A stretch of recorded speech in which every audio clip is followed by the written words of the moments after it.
मेरे प्रिय भाइयों और बहनों, आज मैं आपके साथ श्रीमद् भगवद गीता के 5वें अध्याय का सारांश बांटना चाहता हूँ। इस अध्याय में श्री कृष्ण ने कर्म संन्यास योग और कर्म योग के बारे में बताया है। वे कहते हैं कि दोनों ही मार्ग परम गति को प्राप्त करने के लिए समान है, लेकिन कर्म योग कर्म संन्यास से श्रेष्ठ है। कर्म योगी वे होते हैं जो न तो किसी वस्तु को इच्छा करते हैं और न ही किसी से घृणा करते हैं।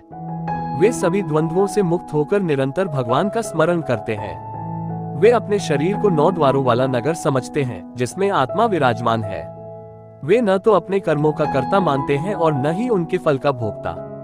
वे सभी प्राणियों को समान दृष्टि से देखते हैं, चाहे वह ब्राह्मण हो, गाय हो, हाथी हो, कुत्ता हो या कुत्ते का भक्षक हो।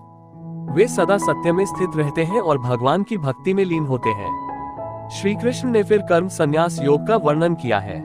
वे कहते हैं कि कर्म सन्यासी वे होते हैं जो अपने मन, बुद्धि और इंद्रियों को वश में करके विविध तपस्या करते हैं। वे बाहर के सुखों के विचारों को त्याग करके भय, काम और क्रोध से मुक्त होते हैं और भगवान की भक्ति में सभी तपस्याओं को समर्पित करके शाश्वत शांति पाते हैं। इस प्रकार इस अध्याय में हमें ये सीख मिलती है कि हमें अपने कर्मों को भगवान को अर्पण करना चाहिए और उनके फल से आसक्त रहना चाहिए।